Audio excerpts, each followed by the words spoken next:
Welcome into Yahoo Sports Daily. Happy Thursday. We are jam-packed today. Jori Epstein has been anywhere and everywhere across the NFL and training camps. She will join us later on in the show to give us a little bit of an inside peek of what she's been seeing. Plus, RG3 stops by the program. We'll talk to him about Jayden Daniels, Shedeur Sanders, a bunch of different quarterback situations around in the NFL, and of course, college fantasy football. Drafts are now open on the Yahoo Sports Fantasy app. And he is Justin Walters in for Jason Fitz today. I am Caroline Fenton. We are jam-packed with NFL talk today, so that is exactly where we start. And we start with some breaking news that we got this morning. It is running back revolution time in the NFL because yet another running back has gotten the bag. Jonathan Taylor this time is the one getting paid a 2-year, $44 million extension. That is the highest third contract for any running back in the history of the NFL. Justin Walters, what's your reaction? I mean, the first thing that comes to mind, Caroline, is like just got paid. I know it's Friday Eve, but it feels like Friday, especially in the running back market. Bagman, that clip out of the Jerry Maguire movie. Show me the money. Every running back has to feel good right now about where they are and how much money is being allotted to them. But this is multi-layered. I have 3 reasons why this move is extremely intriguing and well-deserved for Jonathan Taylor. The first, you go back to 2023. Caroline, you remember that running back standoff? And everybody was talking about the decline of the running back. Running backs Oh, even had yeah. a text group and they were saying, oh my gosh, no one's ever going to get handoffs. There's a decline and they're not valuable anymore. Jonathan Taylor had a lengthy standoff with the Colts. Saquon Barkley was also a part of that group. You also had Josh Jacobs at the time who was with the Raiders. Everyone was speaking they're never going to get paid. Fast forward 3 years later, everyone is getting paid because the running back is still very pertinent to trying to win a championship, a la last Super Bowl, which we saw the Super Bowl MVP, Kenneth Walker, being a running back. The second reason why this is intriguing is because the best player on the Colts offense is Jonathan Taylor. You just gave Daniel Jones a nice extension, 2 years, $88 million. But if you want to make sure that Jonathan Taylor is happy, first half of the season, a legit MVP candidate, and he also is second in all-time rushing yards in Colts history, right behind Edgerrin James. If he plays his deal right, he most likely will go down as the greatest Colts running back. We'll see if a Super Bowl is in that scenario, but there's so many layers to it. And then the very final layer, which we obviously know, is the other deal that is imminent, and that's for the Lions running back, Jahmyr Gibbs, and what it means for him. And now that the bar is set, you have Robinson getting paid, and you also have Jonathan Taylor. So they have a serious benchmark of how high or low that they want to go right now for this deal. But those are the 3 things that I think bring or come to mind with this deal. You go anywhere you want. What do you think? I think this was the right move. And I think this was the only move that the Colts could make. Because once you sign Daniel Jones to an extension and once you guarantee all of that money to Daniel Jones, what you have to do is put pieces around him. Because I'm not convinced that Daniel Jones is and will be for the rest of his contract, the remainder of his contract, what we saw in the beginning of last season. But I know he definitely won't be that if you take away one of the league's best running backs. Because what is a quarterback's best friend? A running back that can do it all. And that's exactly what Jonathan Taylor can do. So once the Colts committed themselves to Daniel Jones, they had no choice but to commit themselves to Jonathan Taylor as well. And I think that was the right move. I think we're seeing a peek inside the curtain of what this Shane Steichen offense is going to look like. I think we're going to see a lot of play action. I think you're going to see a lot of running the football. And I think you're going to see a lot of Shane Steichen not putting a ton on Daniel Jones's plate. And I think that's the right approach for a guy that I don't think any of us view as elite. He's not in that rarefied air of some of the best quarterbacks in the National Football League. Can Daniel Jones win you a couple of games? Sure, yeah, absolutely. You just have to put the right ecosystem around him. What better ecosystem than the guy who led the NFL in rushing touchdowns last year with 18? My goodness. So good on Jonathan Taylor, good on the Indianapolis Colts for getting this deal done. And another thing, Jonathan Taylor is only 27 years old, which I was kind of shocked about because, frankly, it feels like Jonathan Taylor's been around the league for a long time. I thought he was much closer to 30 than he is. So, with this 2 year deal, it's realistic that Jonathan Taylor could get a fourth contract. I know we view that 30-year line of demarcation as kind of the beginning of a regression of a running back. But I'm looking at what Derrick Henry is doing at what, 32, 33 years old, still incredibly reliable, still one of the Hmm. best running backs in the National Football League. So when this deal is up, when Jonathan Taylor is right around 29 to 30 years old, he could get yet another payday. So I think the timeline plays really well for Jonathan Taylor if he can hold up and if he can stay healthy. Sometimes you have an exception to the rule. Great job mentioning Derrick Henry, and I do think he is an exception. I think Jonathan Taylor is also a proven commodity. He's shown what he did back in college in addition to being with the Colts. Yes, he had some injuries around that time of the standoff, but hand the ball off to Jonathan Taylor. He is your best offensive option. And I understand that in the NFL, it's a copycat league, but passing seems so much sexier than running the ball. But pragmatically, the easier option is handing the ball off. Speaking from an Eagles fan, it was very easy to just give the ball to Saquon and make him make elusive moves. That is higher probability and chance. You need to be able to run the ball in football. As great as Patrick Mahomes is, sometimes when you need that extra 1 yard, you need to give it to the running back. And I don't think no matter how great an offense is, that you're always going to want to pass it, especially when it comes to that short yardage gain. And Jonathan Taylor is that type of running back where a 5 yard gain turns into a 15 yard gain, a 20 yard gain turns into a 55 yard gain, and he can break off those runs. So I think that they look at the offense as well as the Mhm. ceiling of where things are going. And you saw all those deals that were thrown out there and locked up. You have to make sure you take care of Jonathan Taylor. Bag man, make sure he gets paid. As somebody who covered the Tennessee Titans for several seasons when Derrick Henry was there, I saw firsthand the most lethal weapon on the Titans offense was Derrick Henry carrying the football. The second most lethal weapon on the Titans offense was Derrick Henry just being on the field and the threat of Derrick Henry running the football. That's the exact kind of running back that Jonathan Taylor is. Just his presence is a weapon in and of itself. Jonathan Taylor and the Colts are long past that honeymoon period. They've had several sustained years of at least, a quality marriage between Jonathan Taylor and the Indianapolis Colts, but not everyone at NFL training camps is out of that honeymoon phase yet. Footage of Chargers quarterback Justin Herbert and his new fiancee Madison Beer showing some love and some flirtiness at training camp went absolutely viral on social media. We love the honeymoon phase, but we know, unfortunately, it does not last forever.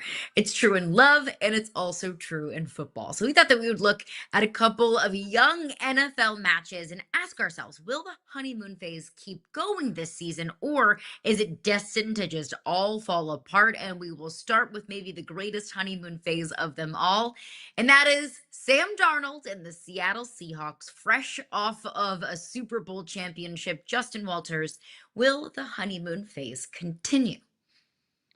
This is a tough one. I wish there was a third option. I know it's binary and I'm not going to change the rules. I am a guest here, but I'm going to say it's going to keep going. And here's my reason why. We're both married people. Sometimes in that marriage, that first year, wow, you feel like it's just going to just continue to roll on and be so successful. And I feel that's how Seahawks fans feel. There's going to be so much stock that is purchased or continued on from that first year of Sam Darnold winning a championship. We're both old enough to remember when suck for Sam was a thing, and that was the Jets getting him. He's had several stops between then, Carolina, San Francisco, as well as his time in Minnesota, where he did really well with Kevin O'Connell. And now he comes here with Mike McDonald and they win a championship. Seahawk fans are excited to know that they have a competent quarterback. They have an elite wide receiver, which is JSN. They also have a stout defense, and they have a really good head coach who we'll speak to or speak about more later in this show, who has changed the culture there, coming from his time when he was at the Baltimore Ravens. I think that this honeymoon phase is going to continue. And what I mean by that is they don't have to win another championship. They just want to be contenders. That is a extremely tough division. And I think having a baseline quarterback, someone middle of the pack, 15 is fine. And that quarterback that was middle of the pack helped you win a championship. The funny thing about the honeymoon phase is it's not always all good. A majority of it is, but then of course you have your bumps along the way. Somebody left their socks on the floor, somebody didn't hang their towel up, somebody forgot, your favorite snack at the grocery store. You have your little tiffs. Overall, it's great, but there's a couple of bumps along the road. I do think that the honeymoon phase will continue, but it won't be all, great, feeding each other grapes and bonbons on the beach, opening a nice little bottle of champagne, all perfect sunshine and roses. But I do think the honeymoon phase will continue, though, because you just mentioned it. They have a stout defense. They have one of the best, if not the best, defensive mind in the National Football League in Mike McDonald, who's already proven as such. You have Sam Darnold, who while we don't think he's an absolute elite quarterback, you know what you're going to get from him. You know that he can be reliable. You know that at times he can elevate your team. I will tolerate zero NFC Championship game erasure, where Sam Darnold went throw for throw, pound for pound with Matthew Stafford, the league MVP. So we know that what he can be at times. But of course, he's a guy that relies also on the pieces around him. So what you're losing is Kenneth Walker, the Super Bowl MVP, and you're losing Clint Kubiak, the brain genius of that offense last year. I believe in continuity, and you're not getting continuity at a couple of really important pieces. So while I do think it's still going to be, fairly smooth sailing and as smooth of a sailing as it can be in the NFC West, I do think there are going to be some hiccups along the way, albeit it'll come in the form of a honeymoon season. But next up, let's get into the Super Bowl runners up, the New England Patriots. Drake May and the Patriots. Will the honeymoon continue?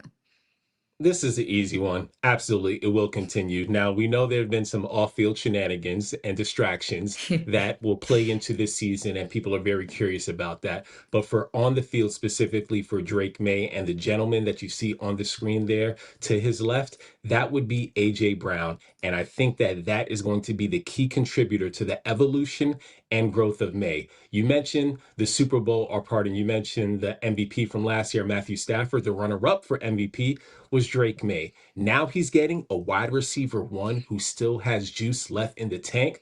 Do you remember what Josh Allen looked like before Stephon Diggs came into the fold? There was a lot of raw talent. But if you look at those first and 2 years of Josh Allen, people were very uncertain if this was the guy. There were signs, but we weren't sure that he would evolve to this type of quarterback.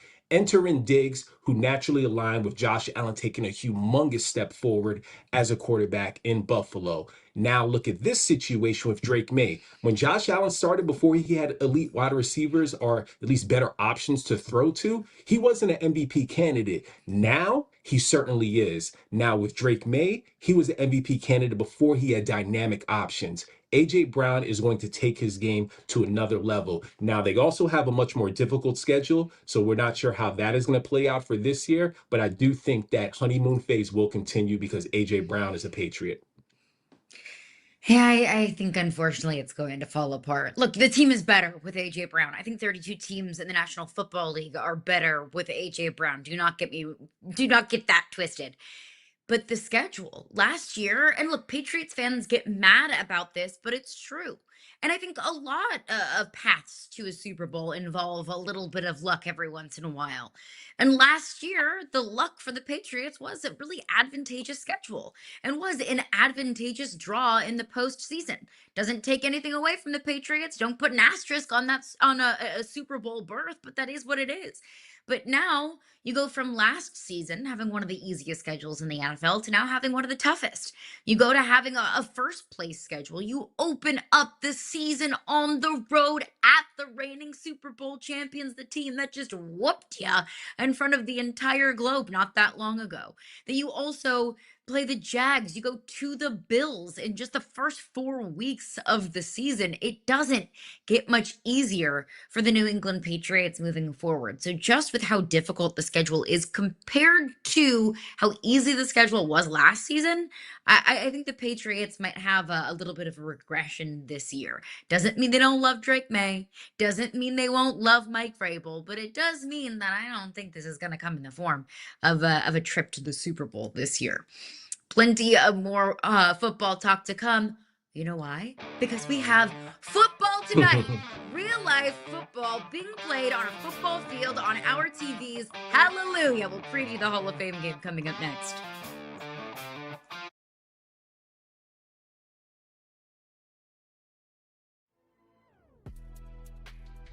And I had that moment there at the World Cup a few minutes before we went out and realized, oh my God, 30 plus years, all the amazing events that I've been able to be part of, including my beloved UFC, now culminates into this moment where it's the biggest sporting event and the biggest sports stage in the world. And I'm part of this? Wow. Sharks down 10. 3rd down and 10 from the 19. Edwards steps up. Now he's in trouble. And Edwards sacked. Back at the 17. And once again, it's Devontae O'Malley.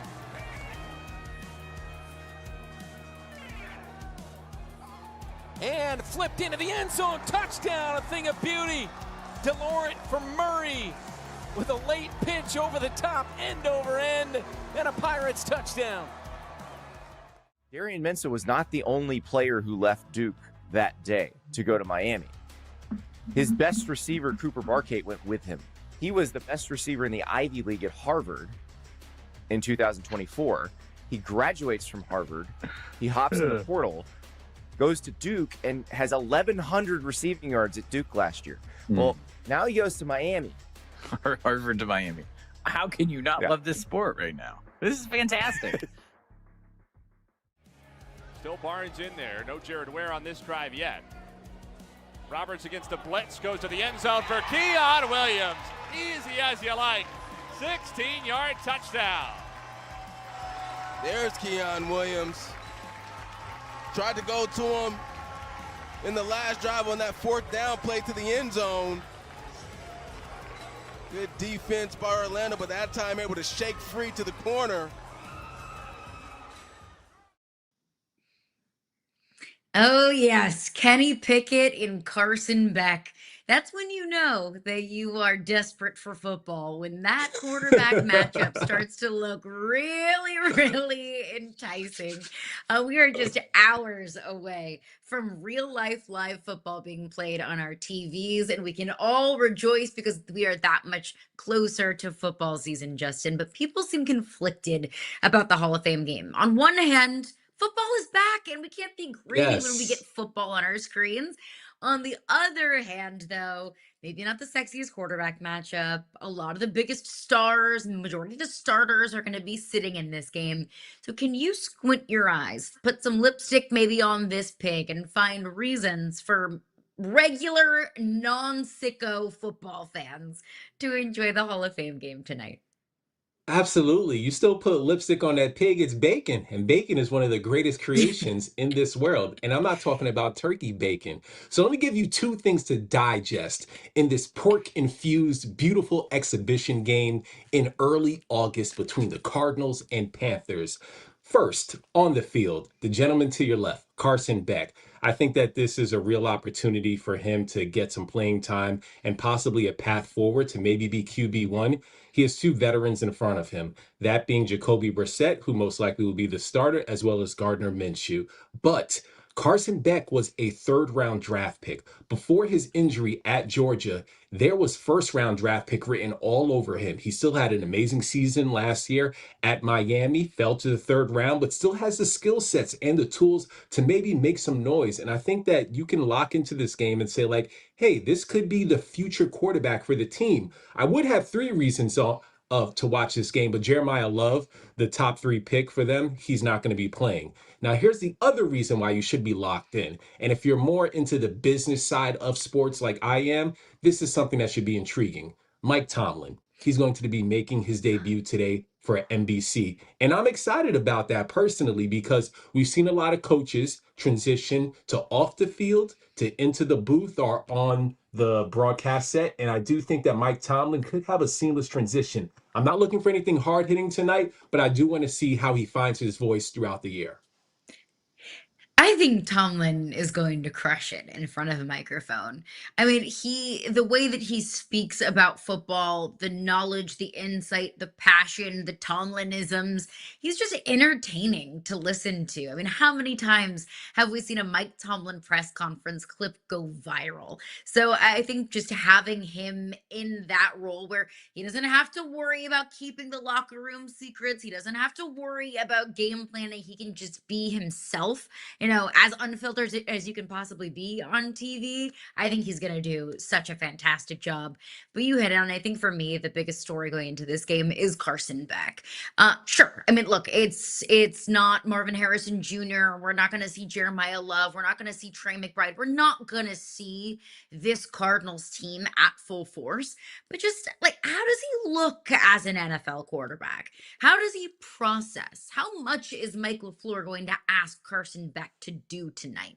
Because yes, I know that Carson Beck got Miami to the national championship game last year. But if you really look through each of those individual college football playoff games, Mario Cristobal didn't ask Carson Beck to do too much. The game plan largely was hand the ball off to Mark Fletcher and let Ruben Bain and Akeem Mesidor disrupt everything on the defensive side of the ball. And then all of a sudden, fast forward to the Fiesta Bowl in the college football playoff semifinal, and Carson Beck looked like the next coming of like Vince Young.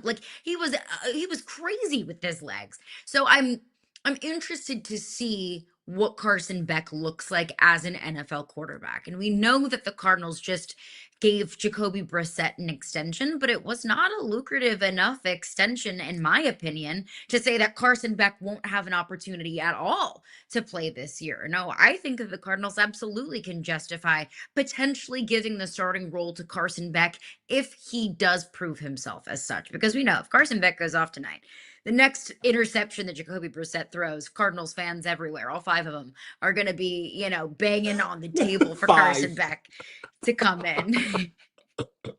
Sorry, Cardinals Nation. Apologies. So, those are things to look for. It is going to be funny. And Carolina Mike. Are you familiar with Carolina Mike? No, I'm not familiar with this game. Who's Carolina Mike? This sweet man is a diehard Carolina Panthers fan. And he had a song go viral on social media called If You Had 150,000. It was basically like what he would do if he was given $150,000. And it has captured the hearts of Panthers fans everywhere. Obviously, I live in Charlotte, so Panthers fans love him. So he will be at the Hall of Fame game tonight. So that's also something to look forward to. See, okay. You can find, a rainbow at the end of any storm. But we are not only about criticisms on this show, of course, we are also about solutions. We're going to put our heads together and find some creative ways to make the Hall of Fame game more compelling for the average fan out there, not just the football sickos. What would you do? I don't want to say to fix the Hall of Fame game because it's not broken, but what would you do to make it maybe more intriguing and more compelling for the average fan? I thought about this. I'm sorry, I have to be a negative, Nolan. I'm not going to fix anything. I know you said it's not broken, but if it ain't broke, don't fix it. I'm going to leave it as is. Once again, NFL and football is a drug. It is early August. There is not going to be many things for an exhibition game between any team in America that is going to get us excited to lock in and say that it's appointment television.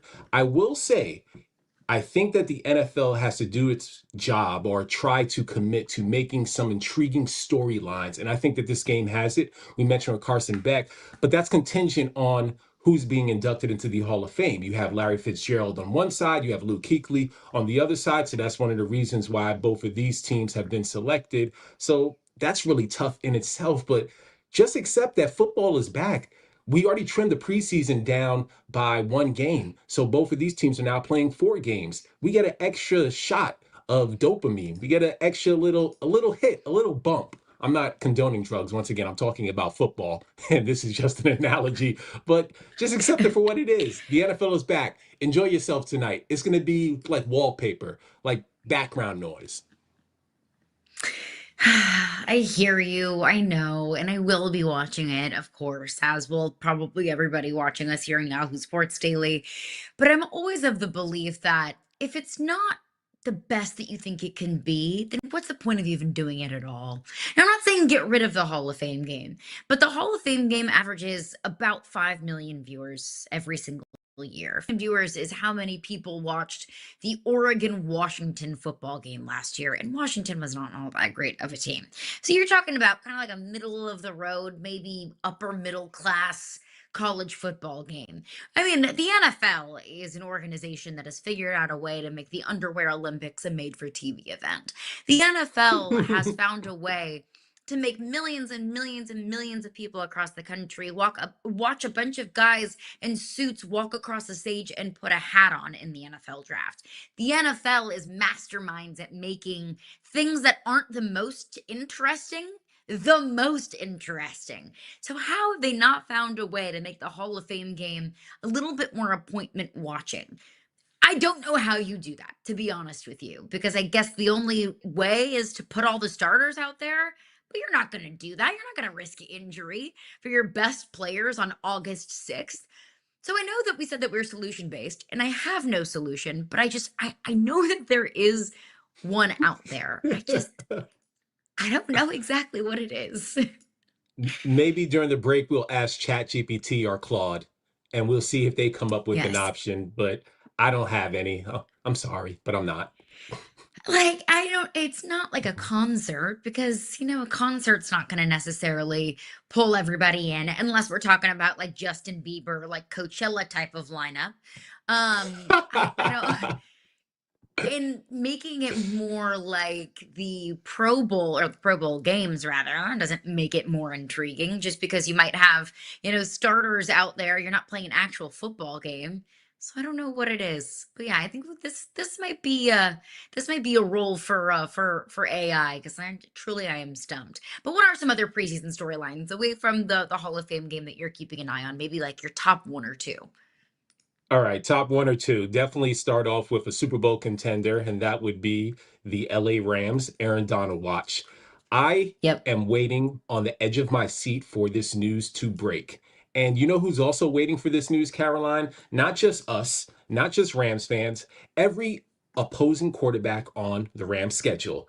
Can you imagine Aaron Donald and Myles Garrett running after you at the same time and maybe even being sandwiched by them? Scary thoughts, scary times. That is an all-star lineup, a monster lineup on the defensive line. So I want to know, is he going to come in running back? We know he's in physical, amazing shape, but is he going to be able to have like the wear and tear on his body and to go through the entire season? So that's one storyline. And the second storyline is in, I'll say probably, I won't go Philadelphia because that's the easy one, but let's go new coaches in new places. And let's start with Jesse Minter. Which first-year head coach is going to have the most success? I think Lamar Jackson, as we fully are aware, if he retires today, he's a Hall of Famer. But are the Ravens going to be able to have better postseason success with a new head coach, knowing that Lamar Jackson now has an opportunity once again with Derrick Henry and Zay Flowers getting a new deal? My two stories. That's why you move on from one of the most well-respected head coaches in the NFL and John Harbaugh, because you do expect this new coaching regime to get you further than the last one did. We will see if it does actually come to fruition. We'll ask one of the best, one of the smartest, dare I say the best, the smartest. She has had her boots on the ground on several training camps across the NFL, so we'll get an inside look on that coming up next with our very own Jori Epstein.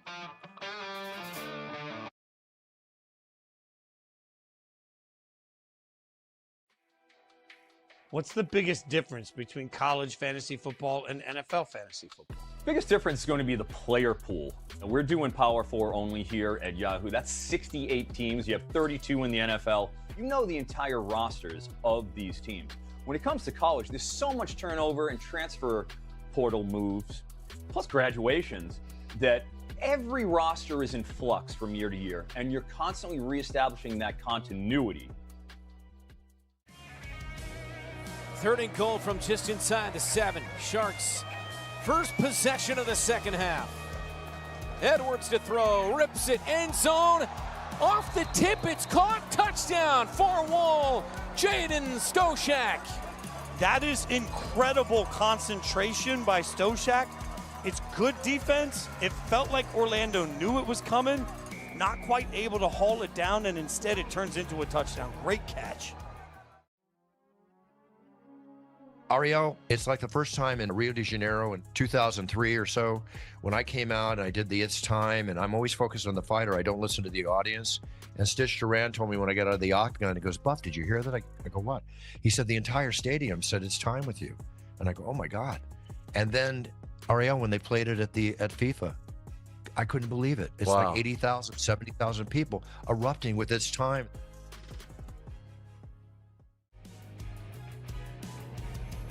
On 2nd down, shuffling out. DeLaurent far wall, what a catch! Reaching over to make the grab at the 5-yard line is Naquan Murray. Murray is having himself a night. And this is just great concentration. Dropping back, you see here, he takes a long time. He's throwing off his back foot. Flutters on him a little bit. Great concentration by Murray to make that catch happen. Aaron Rodgers, year 22 loading. That from our very own Jori Epstein, who joins us now. She is a road warrior on training camps across the NFL, and she's also a senior NFL reporter for Yahoo Sports. Jori, we know that there is never a shortage of off-field chatter, media noise surrounding Aaron Rodgers, whether it's his play, whether it's his relationship status, whether it's, whatever ayahuasca trip he's been going on. How much of that outside distraction do you feel like is actually bleeding into training camp and maybe potentially affecting the locker room? Yeah, Caroline, Justin, great to be on with you. And I just spent 2 days in Latrobe. I do not feel like this is accurate, but I'm telling you, it doesn't bleed over. I talked to several players. I talked to coaches. I talked to front office members. We as media do get to eat lunch in the cafeteria where the players are.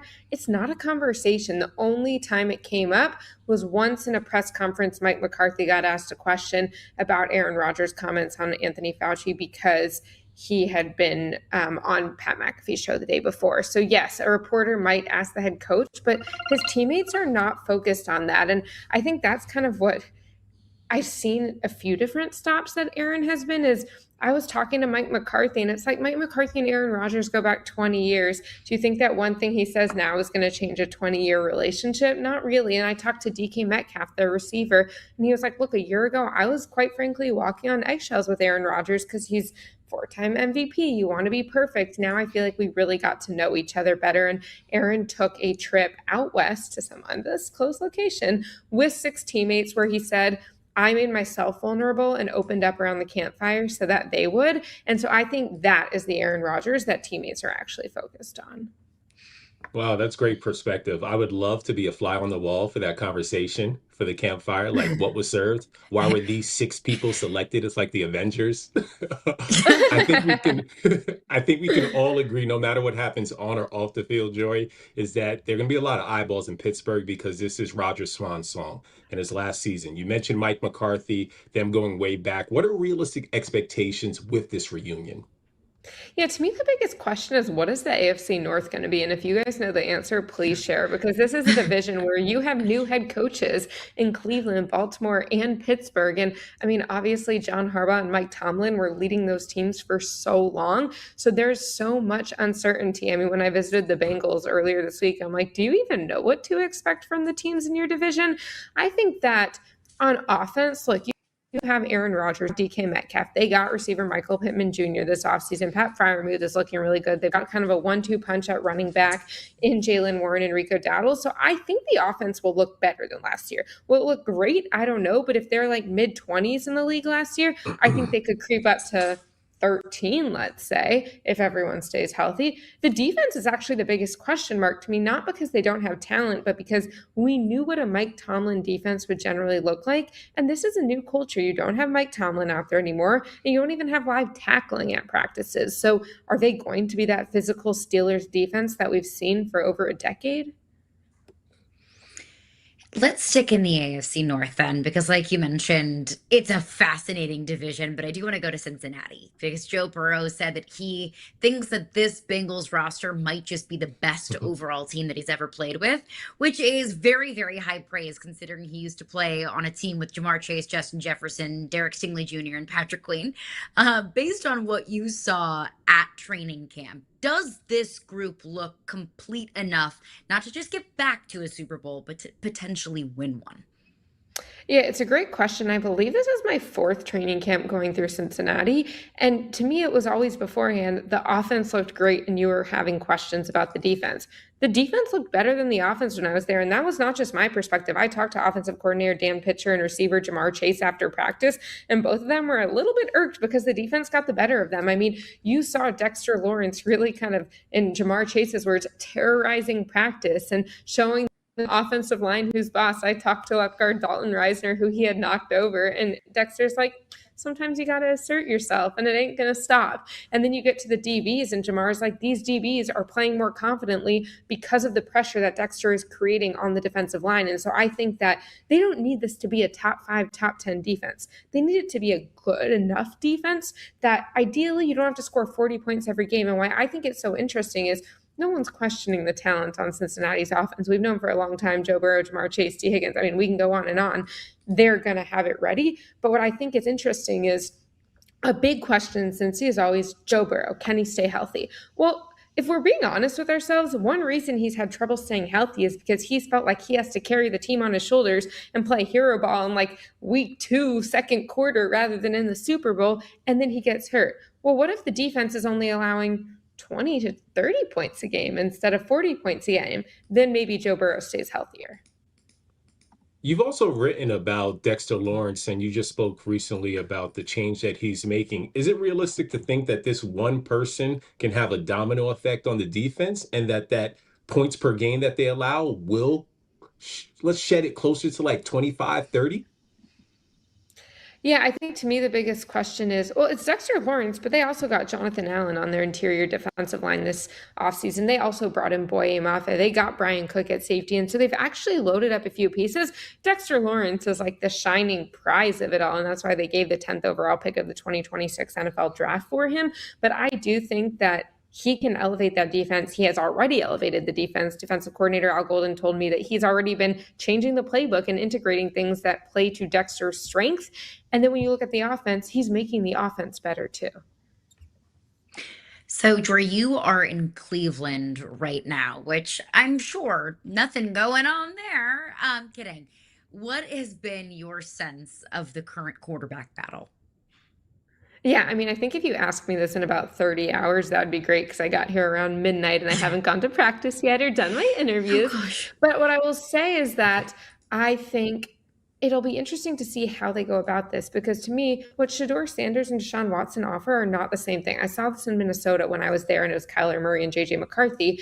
And it's like, you're not saying these two guys have the same skill set and same resumes, which one is better at it. You're saying, okay, Deshaun Watson has a much deeper mental bank of coverages and defenses he's gone against. He's been around the league a lot longer. He also has a higher athletic ceiling, but he's probably rusty. And he is, from all accounts, relative to what I've been reading and listening to reporters along my drives. And I think you look at that and you say, well, how healthy can he stay when he gets out there? What kind of connection does he have with the receivers? Because Shedeur Sanders, he's got the charisma. He's got that connection with the receivers. Shedeur has a lot more time on task with these specific skill players because Deshaun's been hurt the last couple of years. And so you need to figure it out. And really, I think Brown staff, it's challenging because if you keep going back and forth every single day, is either guy going to get into a rhythm? And so I'll be looking for that when I go to practice today here at about 1:15. And we will look forward to reading all of your reports on that. Another interesting storyline during the preseason has to be the running back market. You have a few running backs getting paid today with Jonathan Taylor. Before that, it was, of course, Bijan Robinson. How will those deals, Joy, affect what happens for Jahmyr Gibbs in Detroit?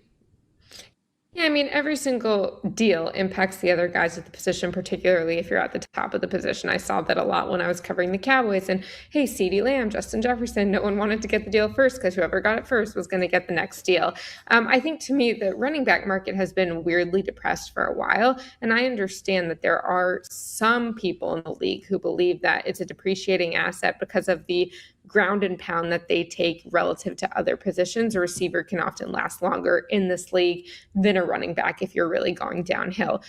But at some point, you saw teams like the San Francisco 49ers say, well, if we pay Christian McCaffrey top of the running back market, but we think he's also kind of a pass catcher, he's way cheaper than a receiver. You saw the Eagles say, well, if we get Saquon Barkley and we pay him $20 million as a running back, but he's doing a lot more than that in our game, then we think he's going to be the difference maker. And so I think you're kind of seeing a little bit of the correction to the market and also a reflection of like this salary cap is going up, up, up.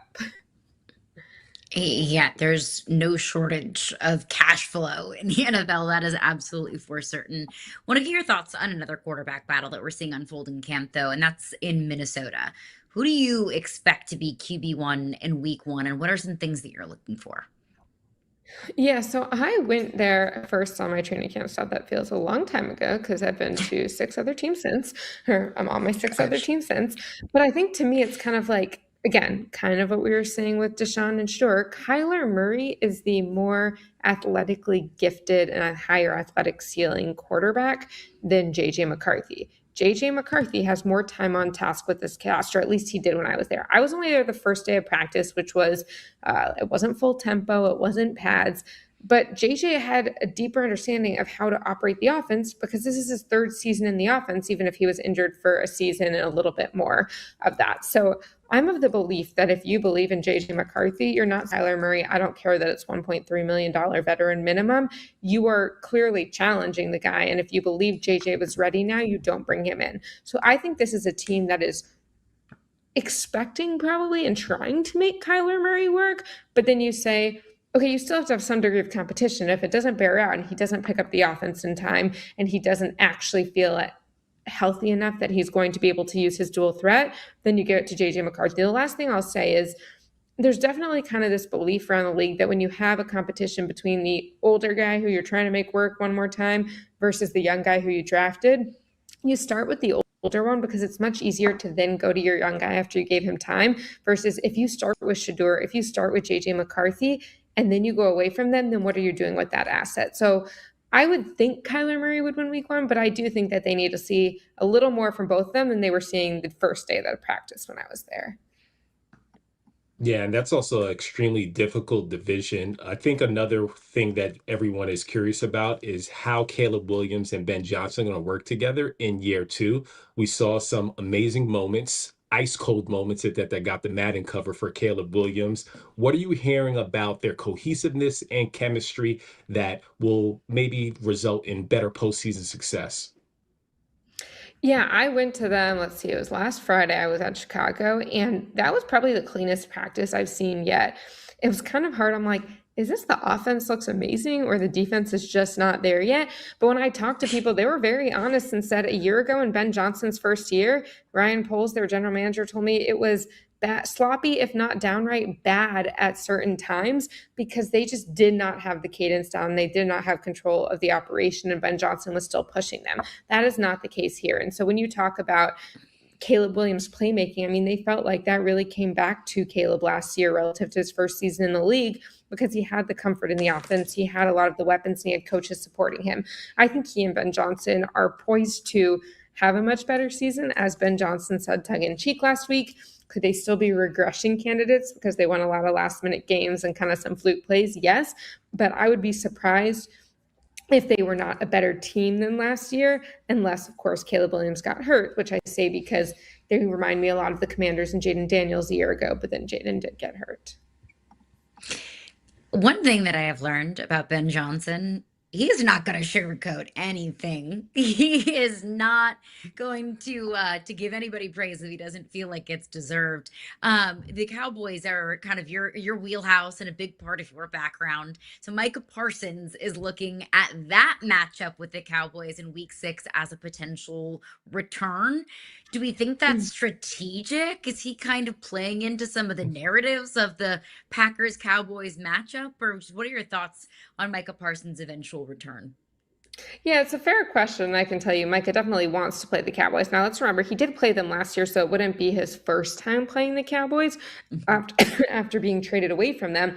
But I think what's notable to me is the Packers are much stricter than a lot of teams around the league on having a 9-month timeline after you tear your ACL, after you have some of these knee injuries. And so they're not going to rush him back. I'm not saying other teams are rushing people back in a way that's unfair or unsafe, but the Packers are historically a little bit more conservative on what they believe is the time period in which you increase your risk of re-injury. So Micah's raring to go. He was like kind of running sprints after practice when I was there with his defense. But I do think like week 4 seems like that would be about the 9-month mark, which would be the earliest it seems like he would start practicing. And then week 5, 6 seems the earliest he would start playing. So of course you have to see how he progresses. But I think like, yeah, sure, he'd be happy for the storyline. I also think that's probably a pretty realistic timeline, whether or not it's the Cowboys. Both can be true. Is the Cowboys? Yes. Michael Parsons has never met a microphone he didn't like. No doubt, no doubt. Jori, I know that your schedule is jam-packed. I know that you're probably running on fumes, but you still found some time to hang out with us today. So thank you so, so much. Enjoy Cleveland, and we're looking forward to looking at all your breakdowns on yahoosports.com. Caroline, Justin, great to be on with you. I'll talk to you soon. Always great. Jori Epstein hanging out with us here on the program. Coming up next, the only thing that has matched the attention and financial investment in this league is the level of play, and last night was no difference. Last night in the WNBA, coming up next.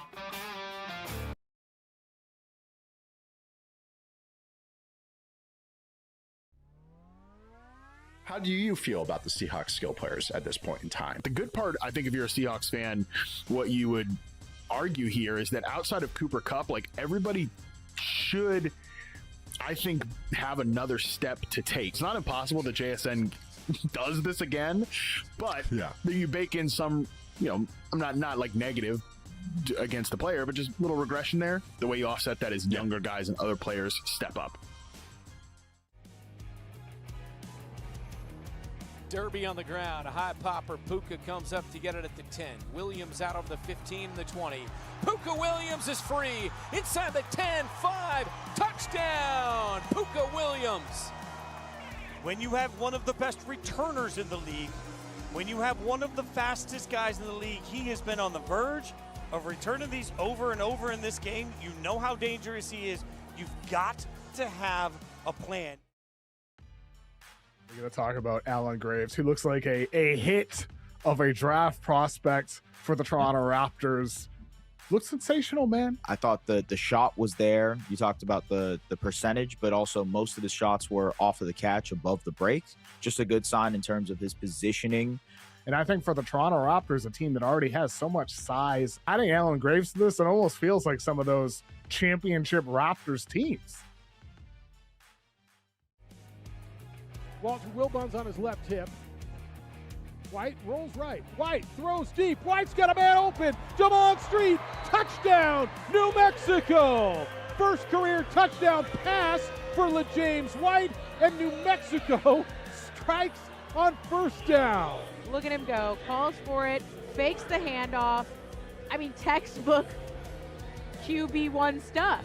Pretty good throw. Really good.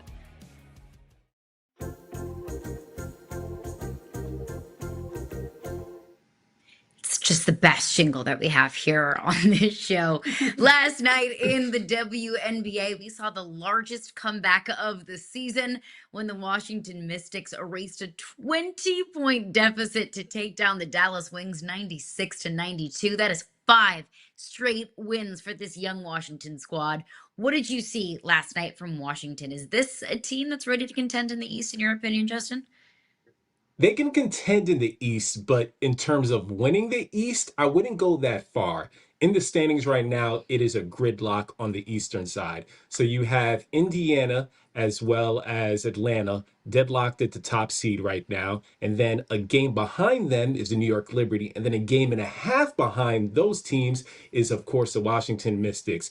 I love the comeback. I think that this team is very gritty. But in terms of winning the overall East, I have to lean to Indiana for a few reasons. They just had their 5-game winning streak snapped, and that was against Minnesota, who's having a lights out year. Collier back, and of course, we can't rave enough about Olivia Miles. But specifically for why I think Indiana will take this is because I think Kelsey Mitchell needs to get more praise about what she's doing and the season that she's having. She is the team's leading scorer. Her and Caitlin Clark right now are playing extremely well, and I love that tandem. Then you throw in Aaliyah Boston into the mix, as well as remembering what this team did last year. Without Caitlin Clark, they took the defending champions, Las Vegas Aces, down to the wire. It was decisive. Game 5 decided in overtime. They lost, but still, I think that experience alone will help them get over the edge and win the East. So I like what Washington's doing right now, but I wouldn't go that far in saying they're going to leap all those 3 teams. Yeah, it's Indiana or it's Atlanta, in my opinion. We'll get to Atlanta in just a moment because they had a huge game last night as well.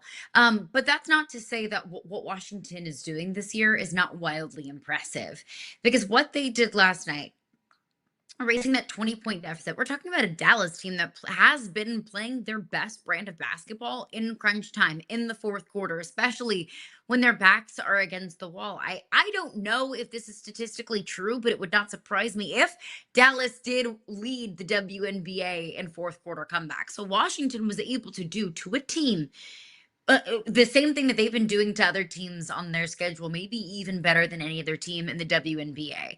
And they're doing it with such a young core. It's year 2 for Sonia Citron and Kiki Iriafin. It's year 1 for Georgia Amore and Lauren Betts, who had 6 points off the bench last night. It's year 1 for Cody McMahon, who had 18 points off the bench last night. 10 of those points came in the fourth quarter.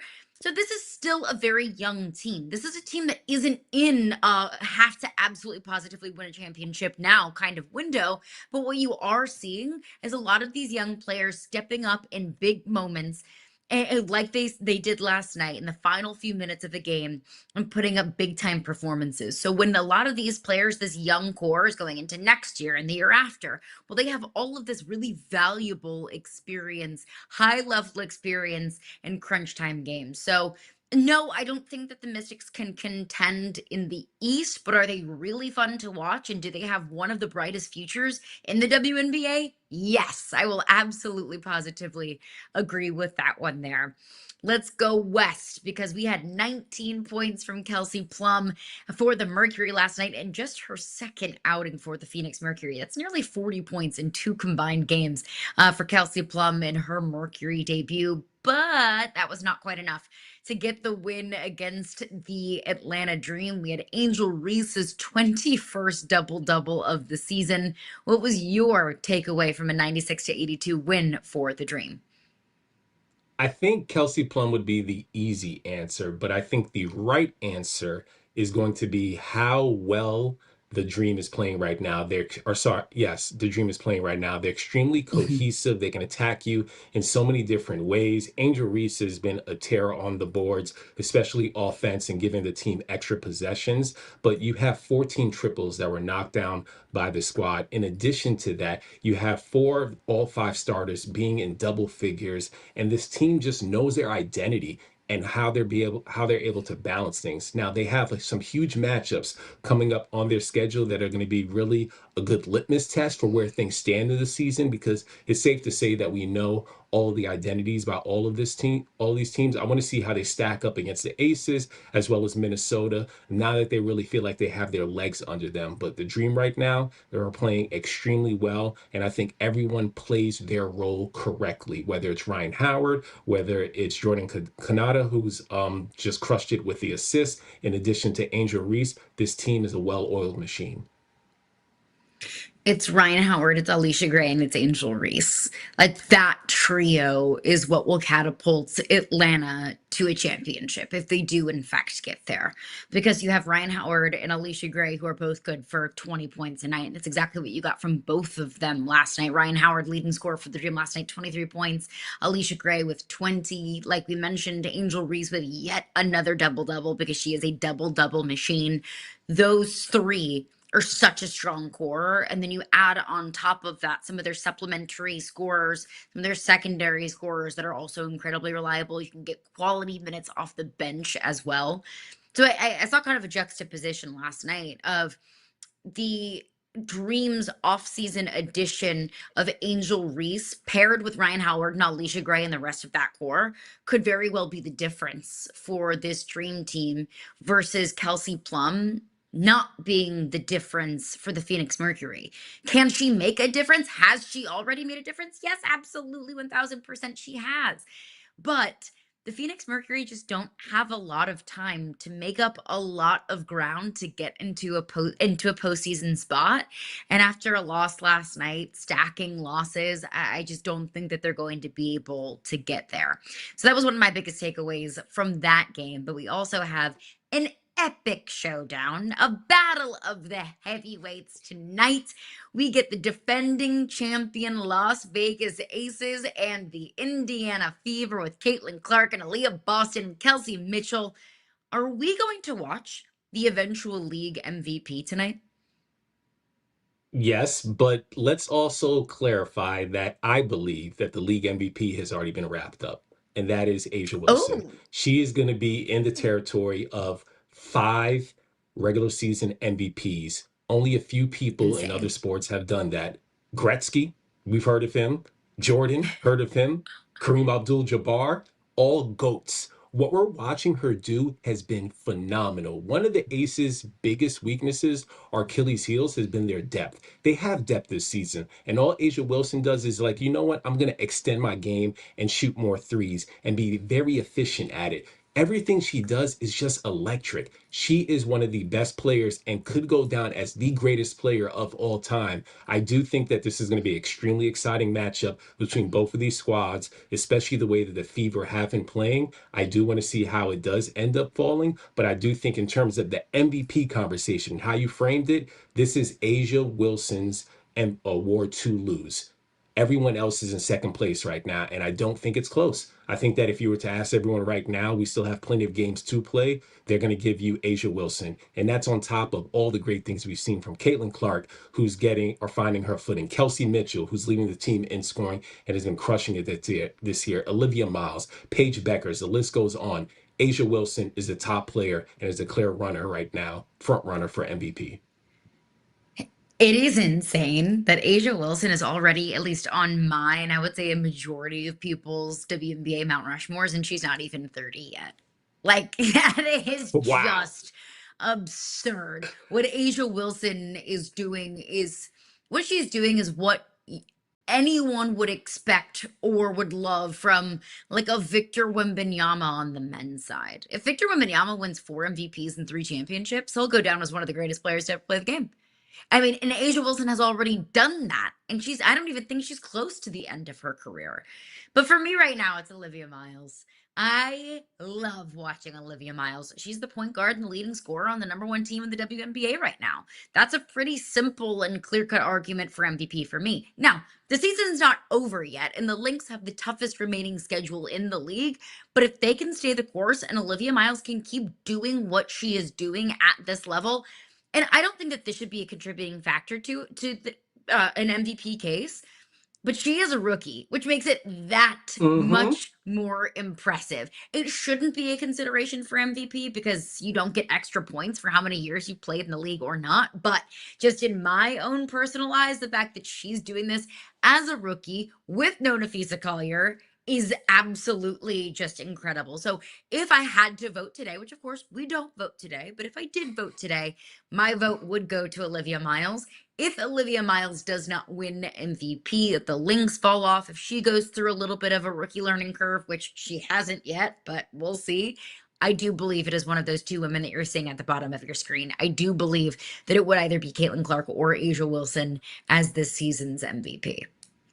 That's fair. And the only other person we've seen win MVP in their very first year, they also won a championship, which Olivia has a chance to do, is Candace Parker. And we know about her career and the legendary heights that she had with the Sparks. So Olivia Miles has been sensational, and also how she's adjusted her game. Remember, she was going to be a top overall draft pick when she was at Notre Dame. She has a devastating knee injury, spends over 300 days away from the game, and now is trying to adjust her game back because you have another alpha in the picture in Hannah Hidalgo. She then has a decent season with Hannah Hidalgo, goes to TCU, takes that school to unprecedented heights, and then comes into Minnesota and is clearly crushing it and being an alpha without having the alpha fully healthy. It's just been amazing. And also she's had some defensive improvements since she was in college.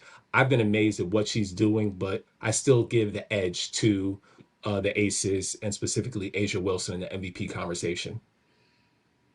Aces and Asia Wilson, from one defending champion to another. Coming up next, Corbin Smith will join us to break down what he has been seeing from the reigning Super Bowl champs, the Seattle Seahawks, in camp.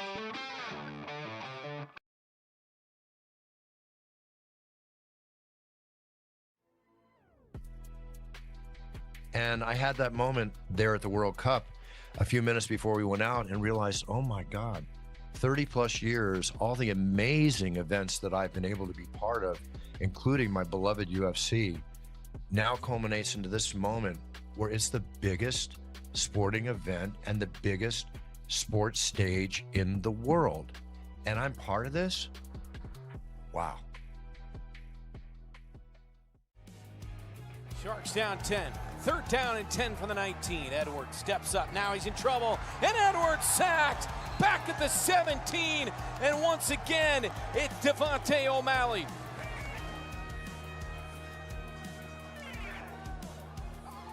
And flipped into the end zone. Touchdown. A thing of beauty. DeLaurent for Murray with a late pitch over the top, end over end. And a Pirates touchdown. Darian Mensah was not the only player who left Duke that day to go to Miami. His best receiver, Cooper Barkate, went with him. He was the best receiver in the Ivy League at Harvard in 2024. He graduates from Harvard. He hops in the portal, goes to Duke, and has 1,100 receiving yards at Duke last year. Well, now he goes to Miami. Harvard to Miami. How can you not love this sport right now? This is fantastic. Still Barnes in there. No Jared Ware on this drive yet. Roberts against the blitz, goes to the end zone for Keon Williams. Easy as you like. 16-yard touchdown. There's Keon Williams. Tried to go to him in the last drive on that fourth down play to the end zone. Good defense by Orlando, but that time able to shake free to the corner.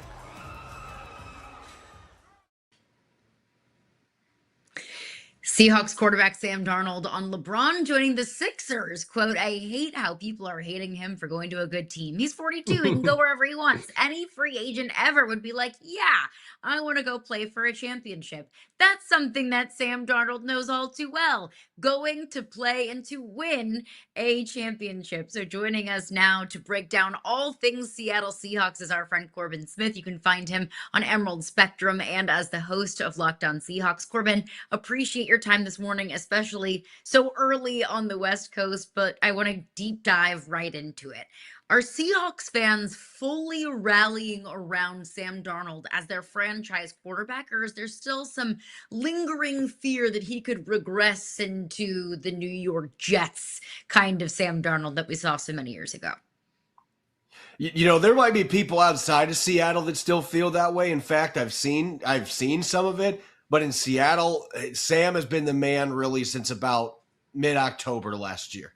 That has been he's kind of just become the toast of the city, and he should be with the way he played, not just last year, but in Minnesota the year before. It's been long enough ago since we saw that other version of Sam that I think at this point he's 29. He just turned 29. Like he is in the prime of his career. And I think now that he's won a Super Bowl, like, he's playing with as much confidence and poise as we've ever seen from him. So I think Seahawks fans feel very confident that this is who we are going to see moving forward. This is the Sam Darnold that the Seattle Seahawks now have under center and commanding the huddle, commanding their football team.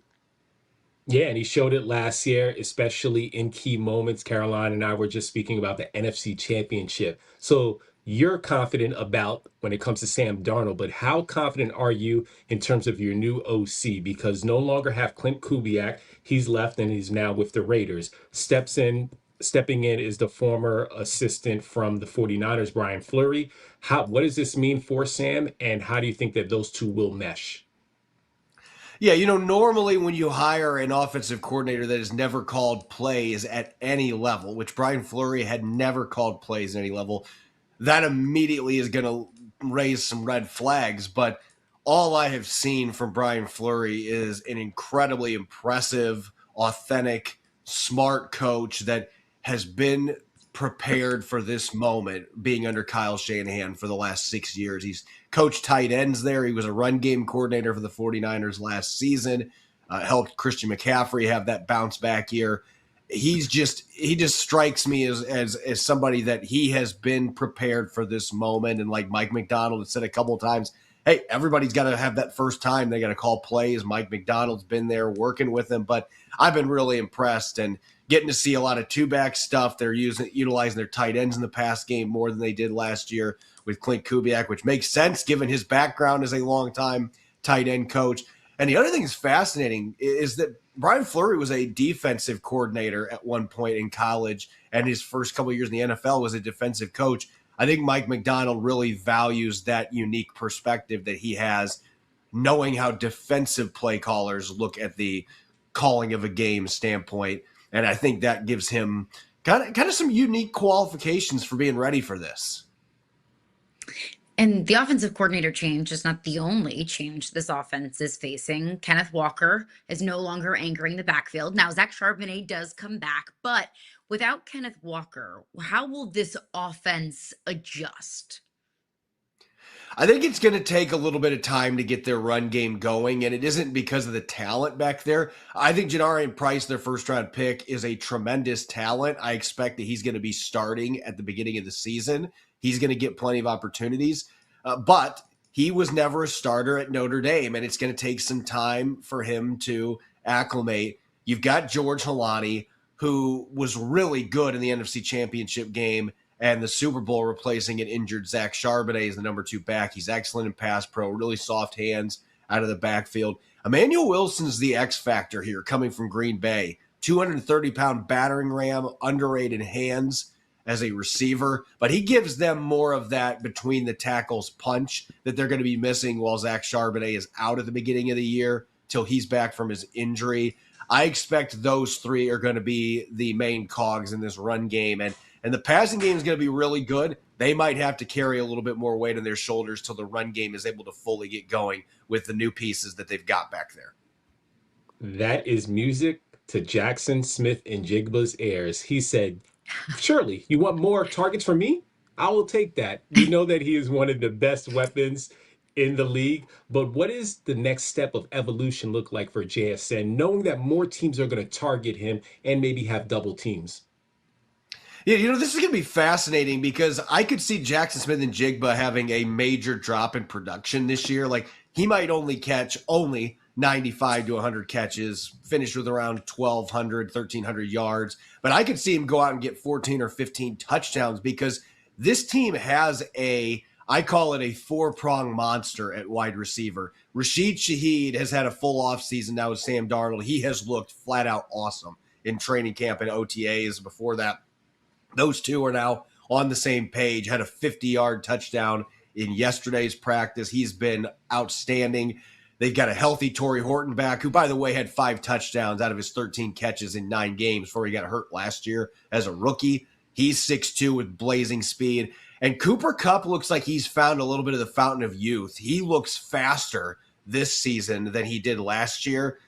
I could see Kupp going out and getting 60 catches this year. So JSN might not have the numbers he had last year, but end up being a better player on a better offense because of all the weapons they have in this passing game. And again, that is going to be an exciting thing to watch. Fantasy owners might be a little bit skeptical of this, like, hey, we want JSN to get 125, 130 catches. But this is going to be an offense where one football going around all these guys, they've got as many weapons in the receiving room as anybody in the league. I want to flip to the other side of the ball because we know as long as Mike McDonald is your head coach, the defense is probably going to be the calling card of your team. And it certainly was last season en route to a Super Bowl championship. You know, you look at all of these pieces, Leonard Williams anchoring the defense, Byron Murphy and how disruptive he was last season, Devin Witherspoon and how great he was as well. How would you describe the identity of the defense this year and how it looks early in camp? I think it looks exactly like we have seen from Mike McDonald's defense in his last couple seasons. It is about grit. It's about toughness. It's about execution. And most importantly, it is about force multipliers. It is a bunch of guys, and this is without a healthy Nick Eamon-Worry so far in training camp. They've just got so many players that can beat you from multiple positions in a number of ways. Leonard Williams continues to amaze, and it's nice to see him finally getting the recognition that he has deserved for a long time. He has been an elite player for a really long time that unfortunately played on a lot of bad teams and went under the radar for that. But Byron Murphy, the second, I think has the highest ceiling of any of those defensive linemen. He is going to get a massive contract next year when he is eligible to do that. Has a chance to be a double-digit sack guy this season. Briley Mills, second-year player at Notre Dame, looks like he's going to be a really fun addition to an already good defensive line. So it really starts up front, and then they got all the versatile pieces in the back end. Devin Witherspoon, Eamon-Worry is going to be back sooner rather than later. Bud Clark, their second-round pick, has been playing multiple positions. Tyakata can play both safety spots. I mean, they have so much versatility and athleticism at every level of the defense that it really allows Mike McDonald to be the mad scientist that he is and really open up his entire playbook. Yeah, he certainly has. And I remember seeing some elements of that back when he was with Baltimore. And they certainly are trying to recover because he is a special play caller, especially on the defensive side. You speaking about McDonald, outside of the play calling and all the depth that he has there, can you share something with us that has impressed you about his leadership style and the culture that he's establishing? Yeah, you got to see it in the first episode of Hard Knocks as well, but I love the way that he leads men and he understands that you don't have to always you can be the drill sergeant, and he is capable. He can get on his players. He can be an authoritative figure, but he also understands when to take a step back and be more of the father figure. Or, if for some players, and I know this from coaching myself for a long time at the high school level, you have to be able to adapt to every single player that you have on your roster because everybody responds differently to things. And I think he really gets it. He really understands that. And he's also got a kind of an under the radar sense of humor. He's quirky, but he's somebody, I think when he first came in, a lot of people were like, man, this guy's really dry, straight to the cuff. But he's got his moments that he can be really funny. And I just think that he's got a very well-rounded personality that he uses well to reach his players. I'm so glad you bring that up because that is kind of, his presenting personality, like very serious, very, by the book. But there were several times last year where I thought, ooh, that was funny. That was a funny joke. It was dry, but that was a good one, Mike. You bring up Hard Knocks. How do you feel like the team has been adjusting to that spotlight, and what has the reception been from Seahawks fans? Yeah, it's funny. I've never been like a huge Hard Knocks fan myself. I actually I watched the first episode a day late because I just don't normally watch these shows that much, but I thought they did a really good job pulling the curtain back in that first episode. And I think the Seahawks have embraced it. Like for a long time, John Schneider and company were wanting to avoid this like the plague, and they have been able to because the way the rules were set up, they couldn't do that anymore. So I think the Seahawks have approached this like, you know what? We we have a great organization, one of the best organizations in sports. We are ran extremely well, top to bottom. Let's showcase that.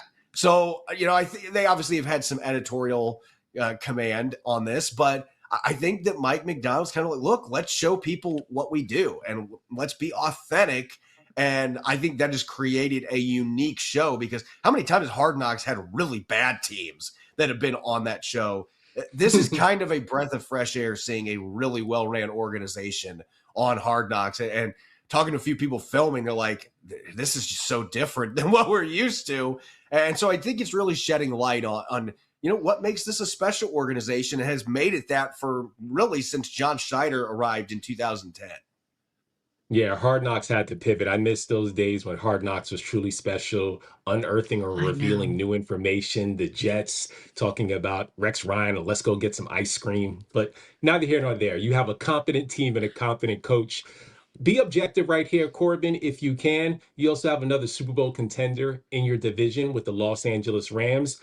Who is the top team in the NFC West, objectively speaking?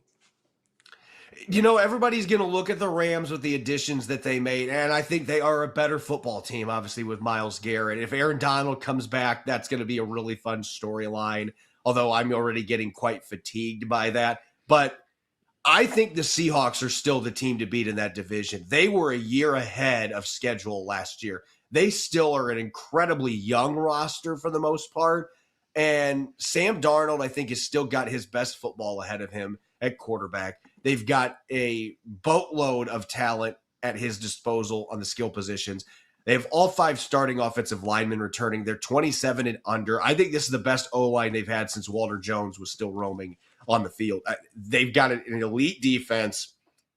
I still think they're the team to beat in that division, even with the moves the Rams made. But that is going to be that's going to be a spectacle, seeing those two teams play 2 of the last 3 weeks in the regular season. The NFL did that on purpose. No doubt. Of course they did. They're smart people up there that are representing the Shield. You can find him on Twitter at Corbin Smith NFL. You can also follow his reporting at the Emerald Spectrum and also Locked On Seahawks. Corbin, appreciate your time and your insight this morning. Enjoy the Hall of Fame game tonight. We got football. We do. We have football. I don't know if it's going to be good football, but we're going to have football tonight. Thank you very much for having me. It definitely won't be, but football is football. Appreciate Corbin Smith for stopping by here on the program. Coming up next, we'll go from the pro game to the college game and break down the best offenses that we think we'll see in college football.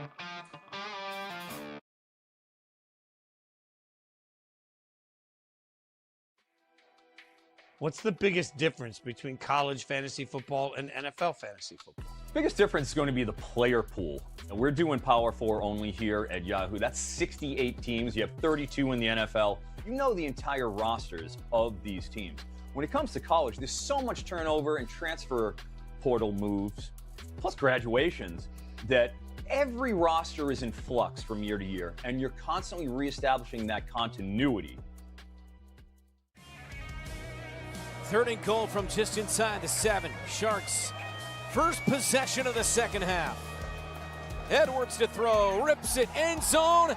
Off the tip, it's caught, touchdown, far wall, Jayden Stoshak.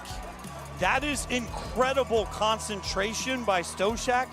It's good defense. It felt like Orlando knew it was coming, not quite able to haul it down, and instead it turns into a touchdown. Great catch. Ariel, it's like the first time in Rio de Janeiro in 2003 or so when I came out and I did the It's Time, and I'm always focused on the fighter. I don't listen to the audience. And Stitch Duran told me when I got out of the octagon, he goes, Buff, did you hear that? I go, what? He said, the entire stadium said it's time with you. And I go, oh my God. And then Ariel, when they played it at FIFA, I couldn't believe it. It's like 80,000, 70,000 people erupting with It's Time.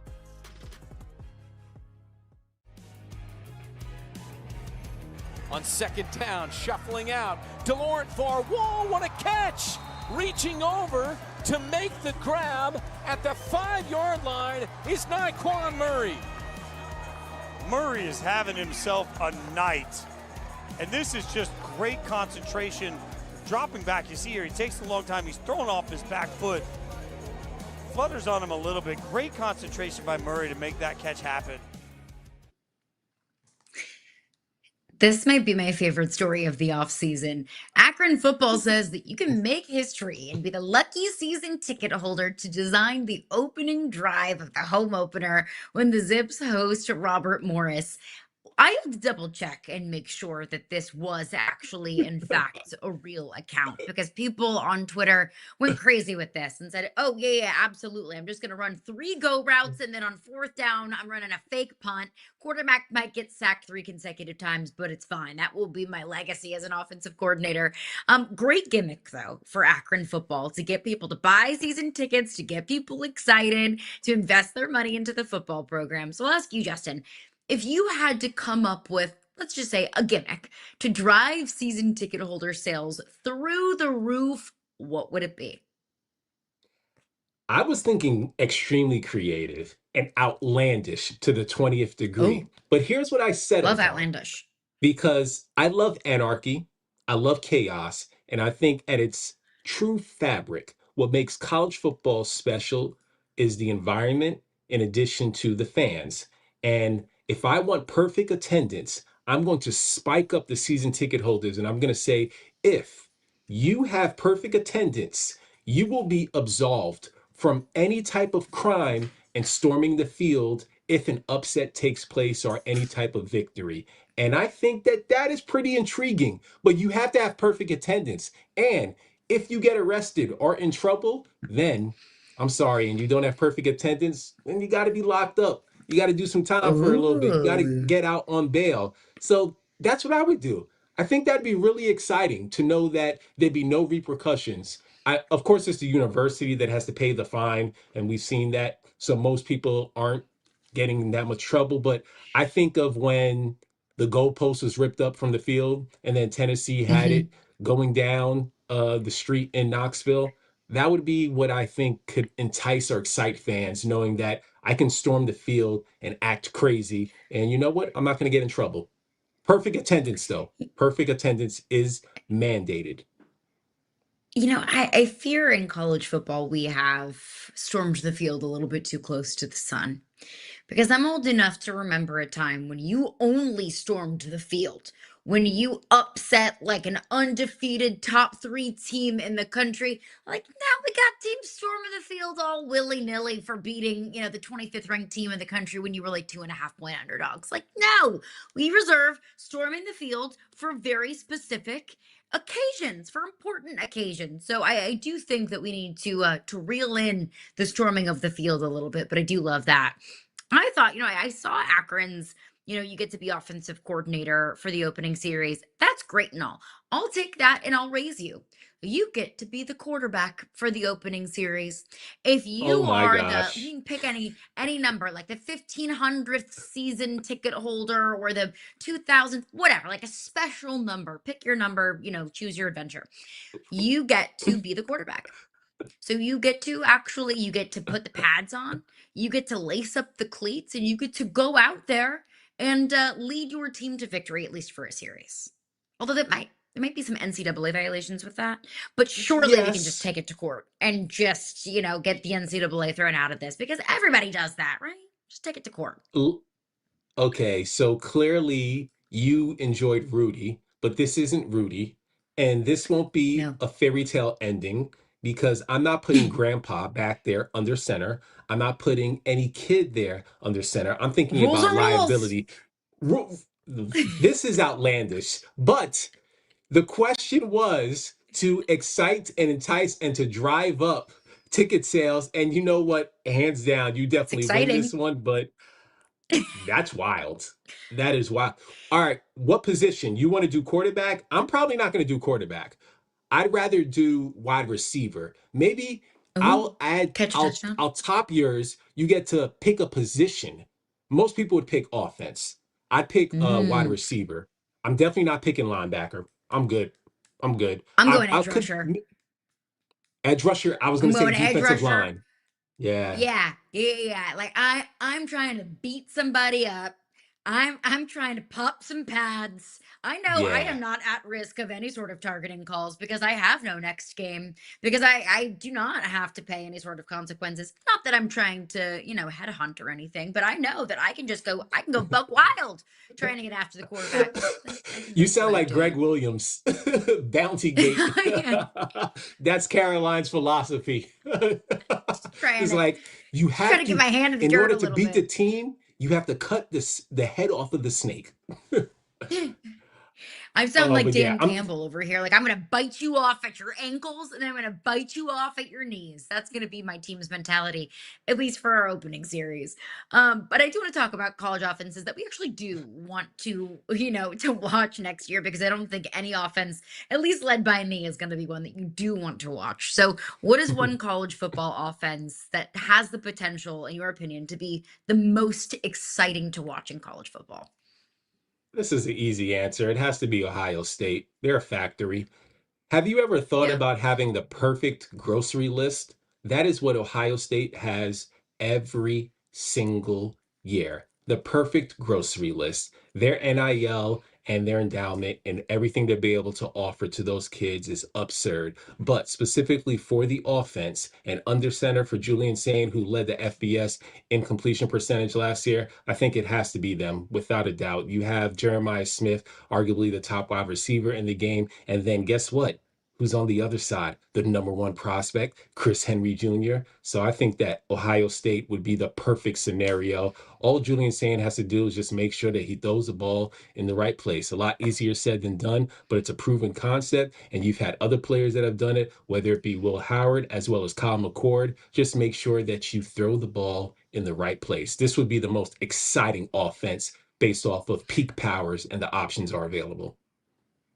You add in Bo Jackson running the football, and look, if your name is Bo Jackson, you're destined for great things on the football field. So, yeah, I think Ohio State is going to have one of the most exciting offenses in the country, and they also have a nasty defense too. So, it is just reload, not rebuild at Ohio State since their national championship season a couple of years ago.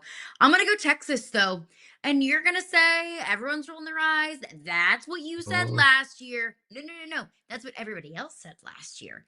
Not me. I was the one banging on the table and saying these are absurd expectations for a first-year starter. I don't care what his last name is. You cannot expect the number one offense in the country, Heisman Trophy winner, national championship game for somebody who's taking over this job for the very first time. But this year's different because Arch is not a first-year starter, and Arch showed a ton of improvement, a ton of development, and a ton of explosiveness toward the end of last season when he actually had some games and some starts under his belt. Arch Manning can make any throw. Arch Manning can use his legs. Plus, they returned their leading receiver from last year, and Ryan Wingo was one of the top receivers coming out of high school. They add Cam Coleman from Auburn, who I think is one of the more underrated wide receivers in college football because he was playing at Auburn the last 2 years and they didn't have a quarterback. They were lacking a passing game. But Cam Coleman was a higher rated recruit coming out of high school in the state of Alabama than Ryan Williams was. And everybody knows Ryan Williams and what he was capable of at Alabama, at least in his first season. So you add Cam Coleman, you add Hollywood Smothers running the football. Again, if your name is Hollywood Smothers, you have to be good. And he had almost 1,000 rush yards last year at NC State. So you have a second-year starting quarterback that has, all of the quarterback DNA. You have the weapons around him, and you have one of the best offensive minds in college football in Steve Sarkisian. If it's not this year, if Texas doesn't have a championship level offense this year, one of the top offenses in college football this year, I don't think that they ever will. So if it's any year, it's this year for Texas to be one of the best offenses in college football. But as we look at the landscape of college football, which do you think is the most dependent on quarterback play? I could repeat and go Julian again and say Ohio State, but I'm going to lean to Miami. And the reason why is because it's a proven concept that has been placed there with Mario Cristobal. So the new quarterback is Darian Mensah, transferring over from Duke. But let's think of his predecessors. Last year, they were in the national championship. And who's the quarterback? Carson Beck. The year before that, Cam Ward. They were left out of the playoffs. But those two quarterbacks based off of that one season that they had at Miami. They've been able to elevate their game. One was a third-round pick. The other one was the number 1 overall pick. Entering Darian Mensah, who came over from Duke, and then before that at Tulane, who's a really good quarterback. He has a great offensive option, great set of offensive options in front of him. His top receiver from Duke, Cooper Barkate, who used to be at Harvard before that, is now going to be suiting up for the Canes. That's also just a crazy story thinking about it, from Harvard to Miami. That is the world of college football that we're in right now. But Darian Mensah, to me, the reason why he left Duke is for opportunities like this to play in a national championship and to have so many, and I mean a bevy of options around you. And how can I forget one of my favorite receivers in college football, Malachi Toney? If you don't know who he is, just go out and check out the tape. But Darian Mensah, to me, in terms of raising the team to the highest level, the Canes are going to be reliant on his play. And of course, handing the ball off to Mark Fletcher. But Darian Mensah is the person that is going to have the most opportunity ahead of him. I got to talk to Mark Fletcher at ACC Media Days. Strong early contender for Cutie Patootie of the Year. I love Mark Fletcher. And there's so much to love about this Miami team, which is quickly becoming a transfer quarterback U. I don't disagree in the slightest. I think Miami is prepped and ready to make another run for a national championship run. I will go Ohio State, though, a team that you mentioned, and I totally agree, has the capability to be one of the best offenses in college football this year. But Julian Sayin, I would say, is a really important job. One of the most effective passers in college football last year, no doubt. And yes, they have Bo Jackson running the football, but his job is to put the ball in the hands of who I think is the best player in college football this year. Regardless of position, throw that out the window. Jeremiah Smith is the best player in college football this year, and Julian Sayin has the responsibility to get the ball in his hands. So with the kind of pro-style offense that Ohio State wants to run, I think that quarterback position is maybe one of the more important ones. If I did have a runner-up, though, I would go Ole Miss.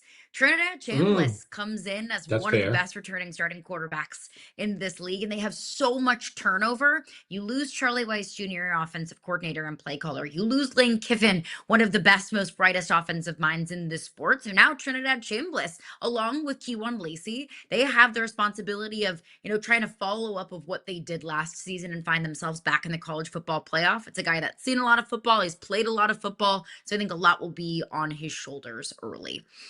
But don't take our word for it, because you can take the word of somebody else who has played this sport and has played the sport at an incredibly high level. He will join us coming up next. Robert Griffin III. We'll talk NFL. He'll talk college football. He'll talk college fantasy football. We'll break all of it down with one of the greatest to ever do it, RG3.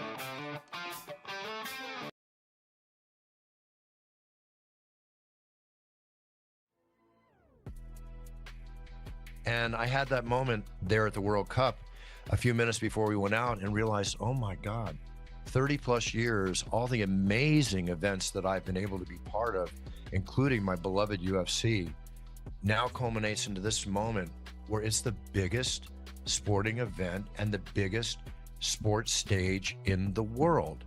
And I'm part of this? Wow. Sharks down 10. Third down and 10 from the 19. Edwards steps up. Now he's in trouble. And Edwards sacked. Back at the 17. And once again, it's Devontae O'Malley.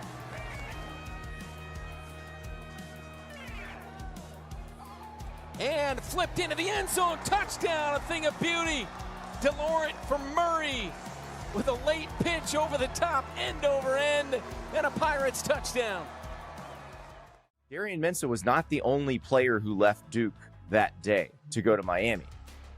His best receiver, Cooper Barkate, went with him. He was the best receiver in the Ivy League at Harvard in 2024. He graduates from Harvard. He hops in the portal, goes to Duke, and has 1,100 receiving yards at Duke last year. Well, now he goes to Miami. Harvard to Miami. How can you not love this sport right now? This is fantastic. Still Barnes in there. No Jared Ware on this drive yet. Roberts against the blitz. Goes to the end zone for Keon Williams. Easy as you like. 16-yard touchdown. There's Keon Williams. Tried to go to him in the last drive on that fourth down play to the end zone. Good defense by Orlando, but that time able to shake free to the corner.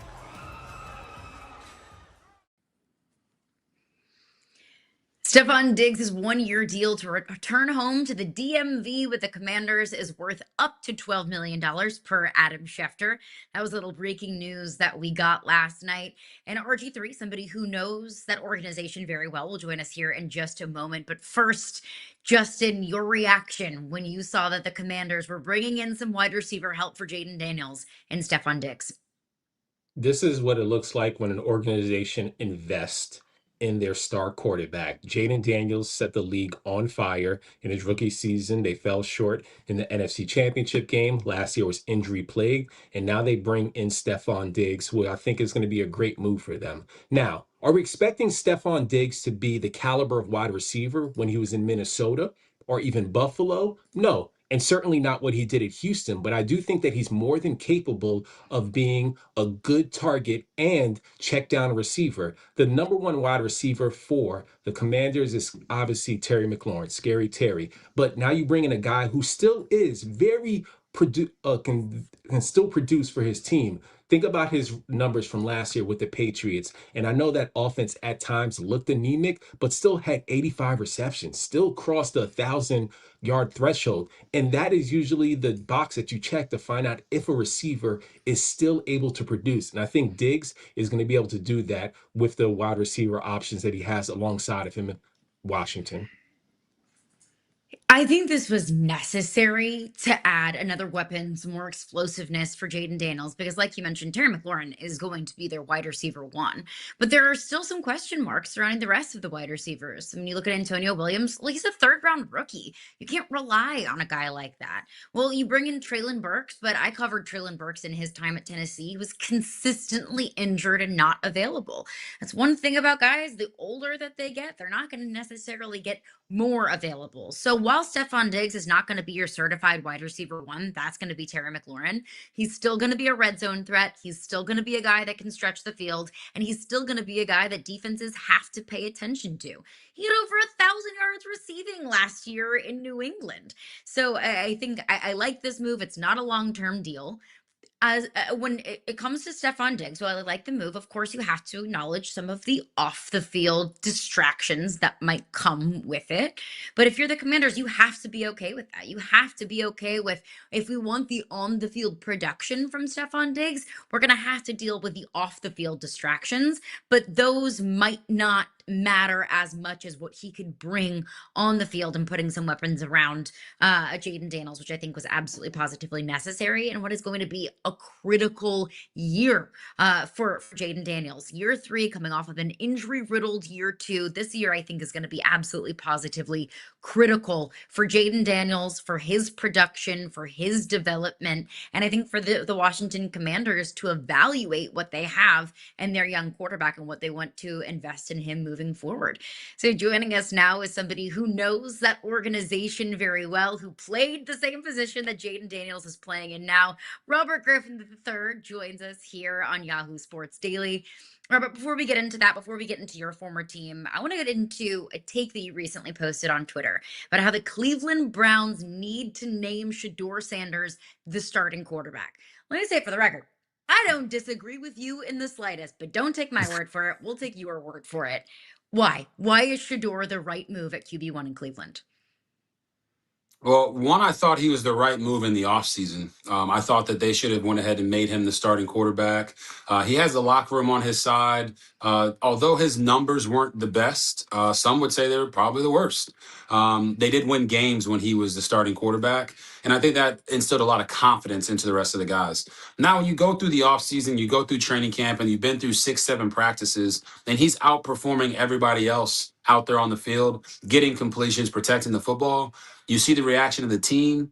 I gave those 3 reasons. He's making checks at the line. His cerebral part of his game is starting to show up more and more, which is what made him so special at Jackson State and at Colorado in college football.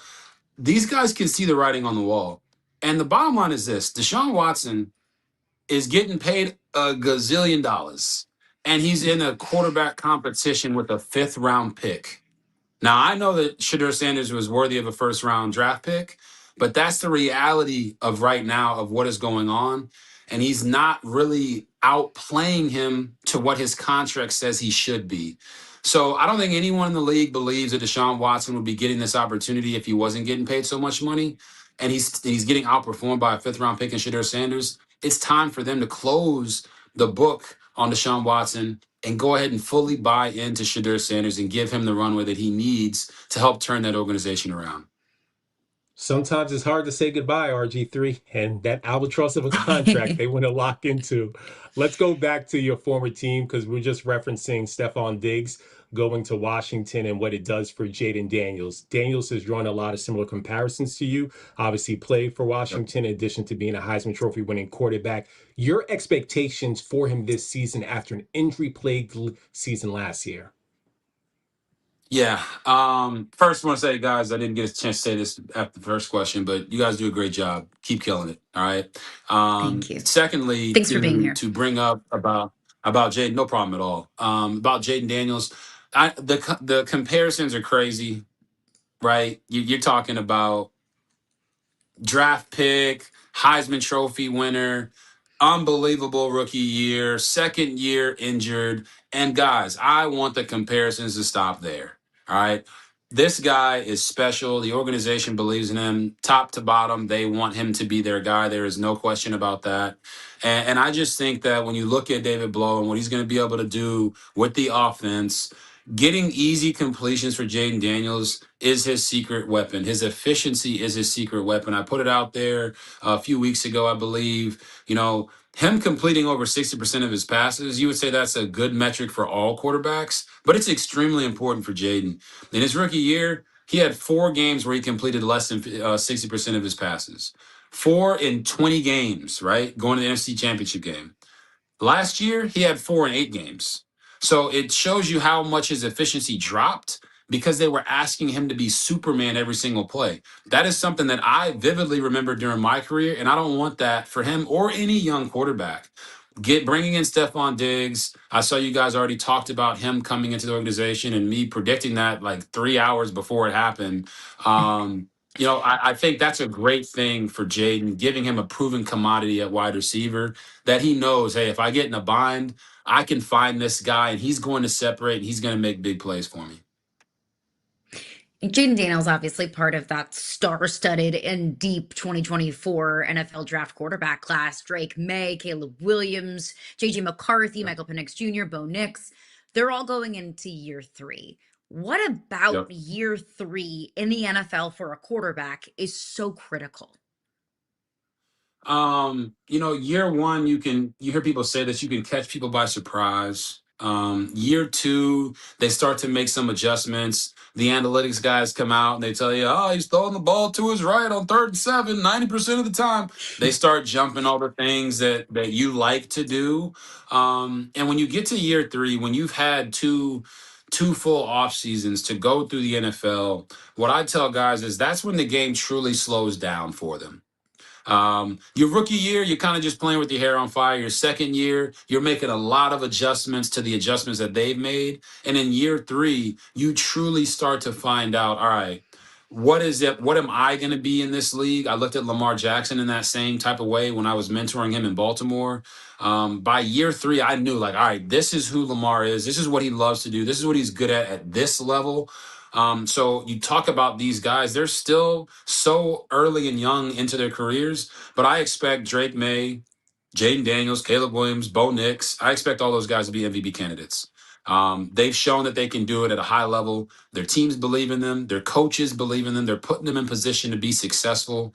You look at Drake May, they bring in A.J. Brown, right? You look at Jayden Daniels, they bring in Stephon Diggs, you got Scary Terry McLaurin.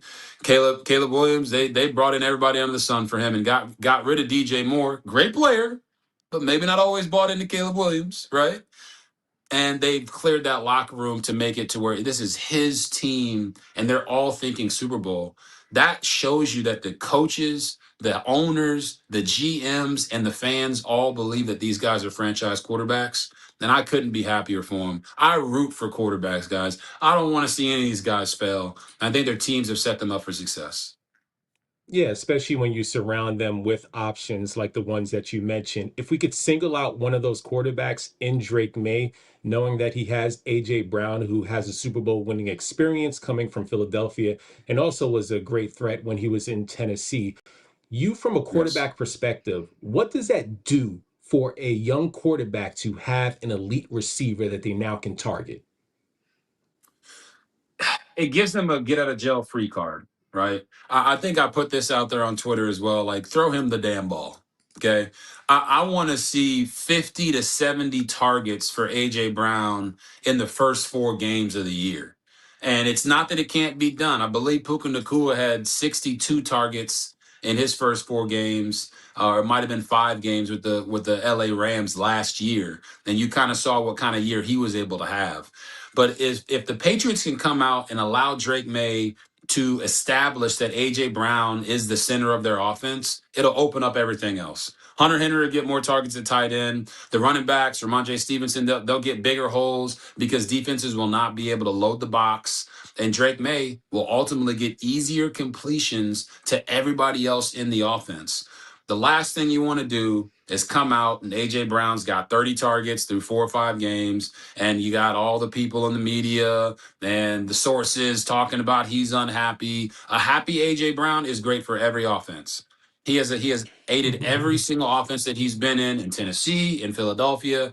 Allow him to be the center of the offense. It'll open up everything else for everybody else. And then you guys know this. It's not always about the X's and the O's. You can have great X's and O's, but you gotta have Jimmys and Joes. And the Patriots were missing the Jimmys and Joes in the Super Bowl. They got one of the biggest Jimmy and Joes right now in AJ Brown, and he's pissed off for greatness. He wants to prove to his ex-girlfriend that they shouldn't have left him. Okay? Philly, he wants them to know this is what you missing out on, right? You see the girl, she go to the gym, she looking good now, right? She got the gains because she wants to show that ex-boyfriend you made a mistake. Take advantage of it early in the year and establish him as that guy that you're going to run your entire offense through.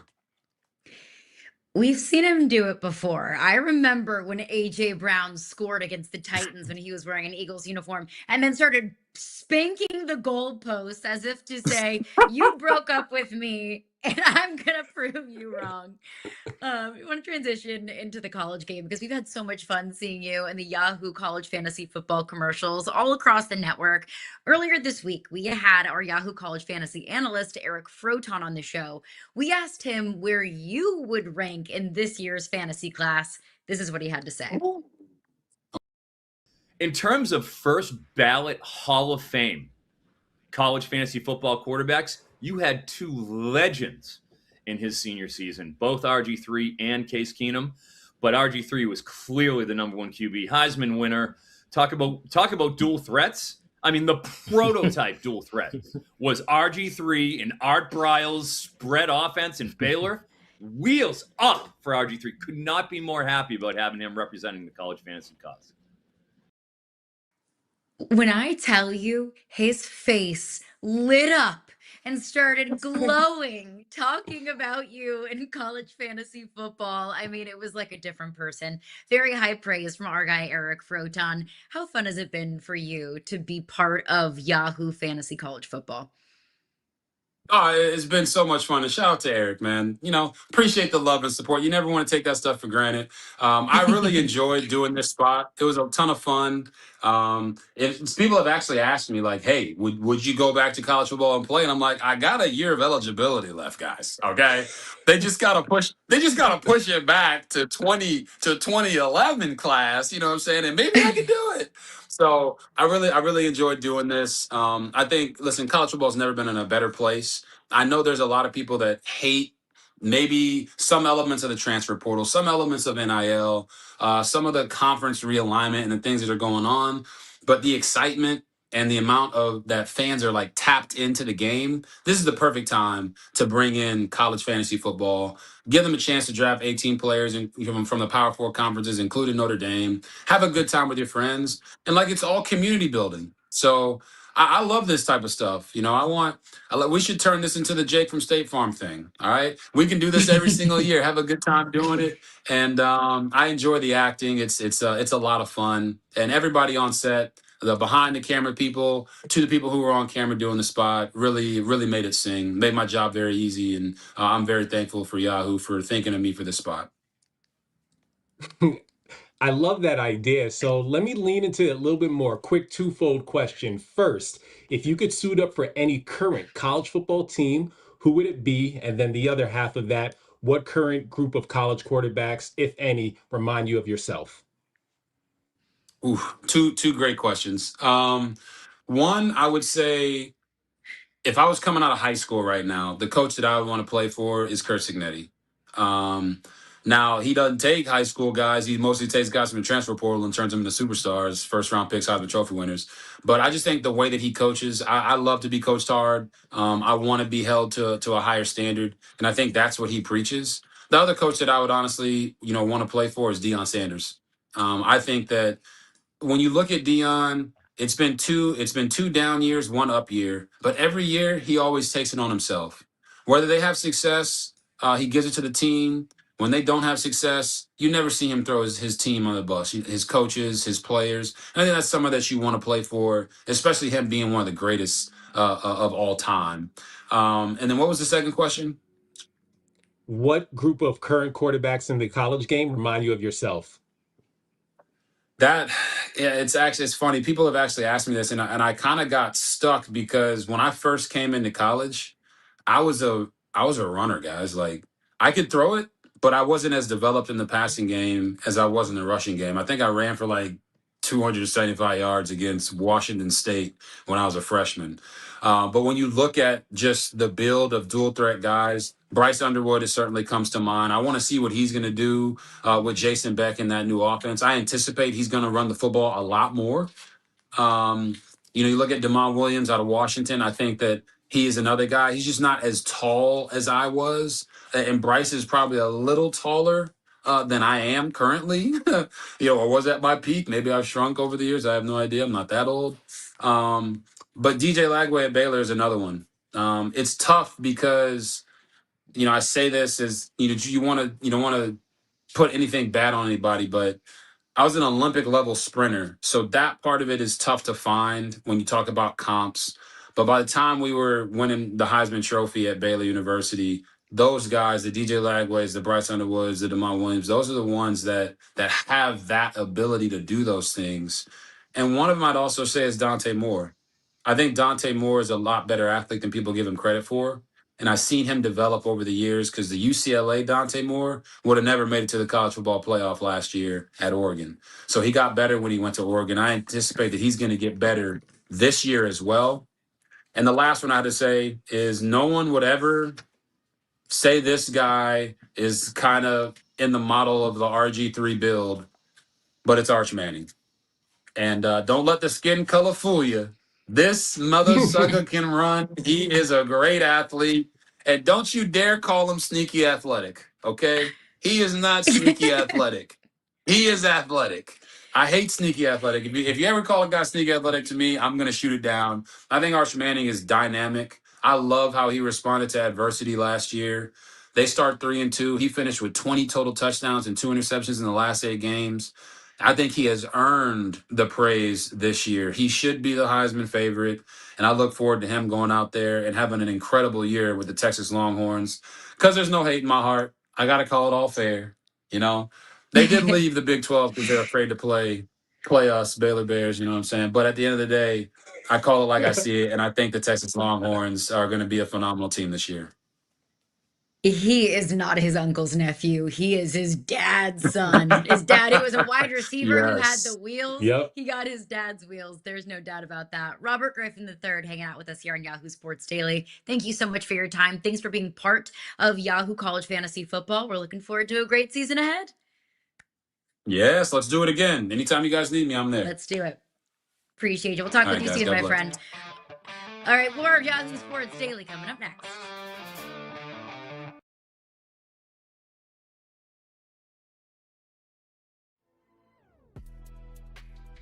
And I had that moment there at the World Cup a few minutes before we went out and realized, oh my God, 30 plus years, all the amazing events that I've been able to be part of, including my beloved UFC, now culminates into this moment where it's the biggest sporting event and the biggest sports stage in the world. And I'm part of this? Wow. Sharks down 10. Third down and 10 from the 19. Edwards steps up. Now he's in trouble. And Edwards sacked. Back at the 17. And once again, it's Devontae O'Malley.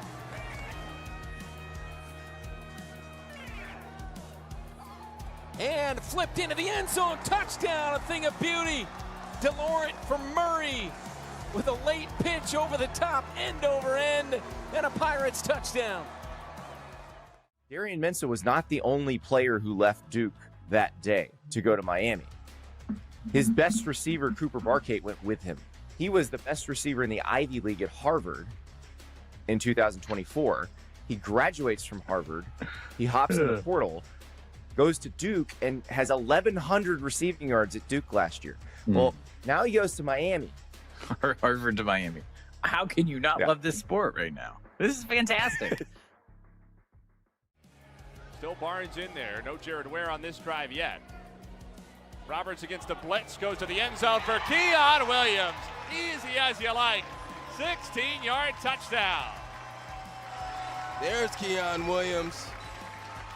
Tried to go to him in the last drive on that fourth down play to the end zone. Good defense by Orlando, but that time able to shake free to the corner.